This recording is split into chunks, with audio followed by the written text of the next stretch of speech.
Comment est calculé le prix du lait payé aux éleveurs? Le prix du lait fait l'objet d'échanges entre les producteurs et les laiteries, qui se traduisent dans un contrat. Chaque contrat définit un volume, une formule de prix, des conditions de production et des clauses de révision automatique qui varient en fonction de l'évolution des indicateurs. Le prix est alors calculé à partir d'une formule qui valorise le lait des fermes en fonction des catégories de produits fabriqués par l'entreprise, comme par exemple le lait de consommation, le beurre, les yaourts, la crème, la poudre de lait ou encore les fromages. Il est également calculé selon le marché, qu'il soit intérieur ou à l'export, et enfin selon les circuits de distribution comme les grandes surfaces, les grossistes, les professionnels ou la restauration hors foyer. Pour chaque marché, un échange entre les producteurs et la laiterie permet de s'accorder sur le choix des meilleurs indicateurs. Pour les produits de grande consommation distribués dans les supermarchés, le prix du lait doit obligatoirement couvrir les coûts de production d'un élevage. C'est ce qu'impose la loi Egalim. Pour la partie export, l'indicateur se base sur les cotations mondiales du beurre et de la poudre de lait écrémée.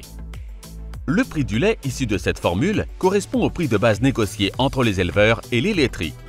Il correspond à un lait qui comprend 38 g de matière grasse et 32 g de matière protéique par litre de lait.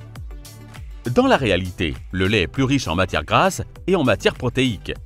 Cette qualité supérieure est donc valorisée par un complément de prix.